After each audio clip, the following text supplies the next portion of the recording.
નમસ્કાર મિત્રો, હું છું ધનજીભાઈ ગઢિયા, કવિ મુરલી અને આંતરરાષ્ટ્રીય સંગીતકાર જૂનાગઢ ગુજરાતથી. આજની શબ્દોની સરિતામાં મારી નવી લખેલી 2 ગુજરાતી કાવ્ય રચનાઓ લઈને તેનો પાઠ કરવા માટે હું ઉપસ્થિત થયો છું.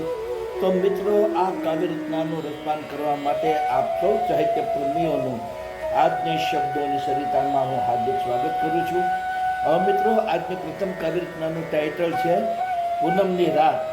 હું આ કાવ્ય રચનાના શબ્દો આપને સમક્ષ પ્રસ્તુત કરું છું. આપ તેને પ્રેમથી સાંભળો.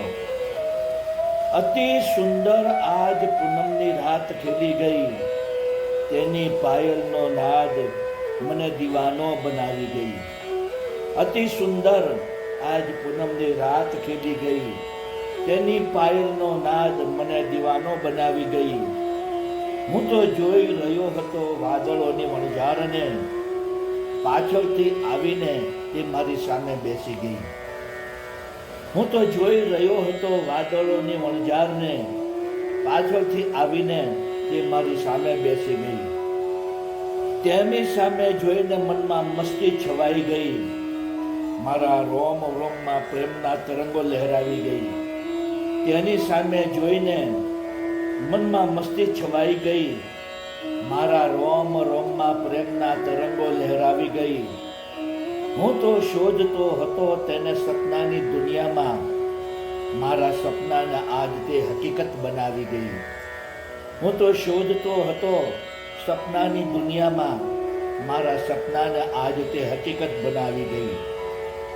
તેની સુર જોઈને હૃદયની ધડકન વધી ગઈ, તેની પ્રેમની વહેતી સરિતા મને ડુબાડી ગઈ. તેની સુરત જોઈને હૃદયની ધડકન વધી ગઈ, તેના પ્રેમની વહેતી સરિતામાં મને ડુબાડી ગઈ. હું તો મગ્ન બન્યો હતા તેના પ્રેમની ગઝલ લખવામાં, તે આવીને મારી કલમના શબ્દો સરકાવી ગઈ. હું તો મગ્ન બન્યો હતો તેના પ્રેમની ગઝલ લખવામાં, તે આવીને મારી કલમમાં પ્રેમના શબ્દો સરકાવી ગઈ.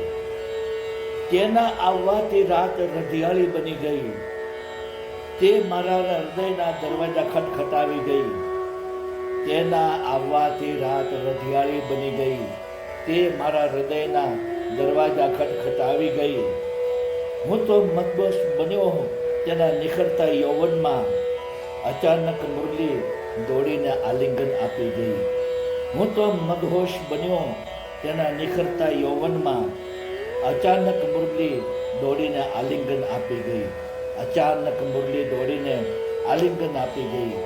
અચાનક મુરલી દોડીને આલિંગન આપી ગઈ. તો મિત્રો, આ મારી પ્રથમ કાવ્ય રચના હતી.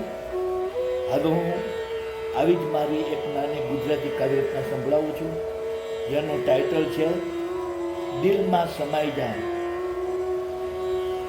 હું આ કાવ્ય રચનાના શબ્દો આપને સમક્ષ પ્રસ્તુત કરું છું.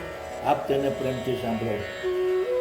તારી મુલાકાતથી આ સંધ્યા રમણીય લાગે છે, તારી મુલાકાતથી આ સંધ્યા રમણીય લાગે છે.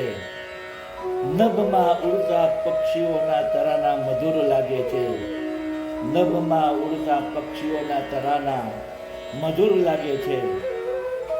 મારી સાથે પ્રેમ ભરી વાતો કરી લે વાલમ, મારા મંગળાનો મયુર મધુર ટોકા કરતો લાગે છે.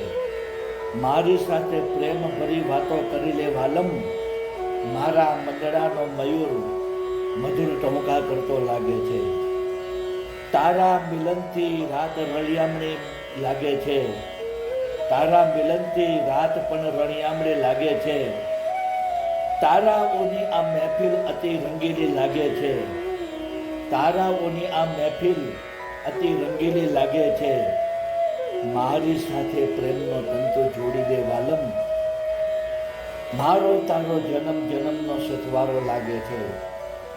મારી સાથે પ્રેમનો તંતુ જોડી દે વાલમ, મારો તારો જન્મ જન્મનો સથવારો લાગે છે. તારા નયનોમાં મારી તસવીર દેખાતી લાગે છે, તારા નયનોમાં મારી તસવીર દેખાતી લાગે છે. મારા દિલમાં પ્રેમની શરણાઈ ગુંજતી લાગે છે, મારા દિલમાં પ્રેમની શરણાઈ ગુંજતી લાગે છે. દોડીને મારા દિલમાં સમાઈ જા વાલમ, તારા વિના મુરલીના સૂર મને બેસુરા લાગે છે. દોડીને મારા દિલમાં સમાઈ જા વાલમ, તારા વિના મુરલીના સૂર બેસુરા લાગે છે. તારા વિના મુરલીના સૂર બેસુરા લાગે છે. તારા વિના મુરલીના સૂર બેસુરા લાગે છે. આપ સૌએ આ બંને મારી કાવ્ય રચનાઓ સાંભળી, જેના શબ્દો આપ સૌને જરૂર પસંદ આવ્યા હશે. મારી તમામ કાવ્ય રચનાના વિડીયો બનાવીને મેં મારી યુટ્યુબની ચેનલ શબ્દોની સરિતા, હિન્દીમાં કહીશું શબ્દો કે સરિતા, આ ચેનલમાં તમામ વિડીયો મેં અપલોડ કરેલા છે અને કાવ્યના શબ્દો પણ યુટ્યુબના ડિસ્ક્રિપ્શનના કોલમમાં મેં પેસ્ટ કરેલા છે. તો આપ જરૂરથી મારી કાવ્ય રચનાના વિડીયો સાંભળો, આપના મિત્ર મંડળ અને ગ્રુપમાં શેર કરો, તેને ખૂબ જ કોમેન્ટ આપો, વધુમાં વધુ લાઈક આપો અને મારી ચેનલને સબસ્ક્રાઈબ કરો. બીજું જણાવવાનું તો મિત્રો, આ મારી લાઈવ કાવ્ય રચનાની સ્પીચ દરમિયાન બેકગ્રાઉન્ડમાં જે બાંસુરી વાદનનું સંગીત વાગી રહ્યું છે, તે બાંસુરી વાદનનું સંગીત મારું જ વગાડેલું છે અને બાંસુરી વાદનની ચેનલ મારી યુટ્યુબમાં છે, જેનું નામ છે magic of lute into bracket Dhanjibhai Gadhiya. આ ચેનલમાં મેં ઇન્ડિયન ક્લાસિકલ અને લાઇટ ક્લાસિકલ રાગ રાગિણીઓની ધૂનો બનાવી, તેને બાંસુરીમાં વગાડી, તેના વિડીયો બનાવી 125 જેટલા વિડીયો મેં આ ચેનલમાં અપલોડ કરેલા છે. તો આપ જરૂરથી મારું બાંસુરી વાદન સાંભળો, આપના મિત્ર મંડળ અને ગ્રુપમાં શેર કરો, મારી ચેનલને સબસ્ક્રાઈબ કરો, તેને ખૂબ જ કમેન્ટ આપો અને વધુમાં વધુ લાઈક આપો. તો મિત્રો, આજની શબ્દોની સરિતામાં આપ સૌએ મારી બંને કાવ્ય રચનાઓ પ્રેમથી સાંભળી તે બદલ હું આપ સૌને હૃદયપૂર્વક આભાર માનું છું. આપ સૌને મારા ગુડ ઇવનિંગ, ગુડ બાય અને જય શ્રી કૃષ્ણ.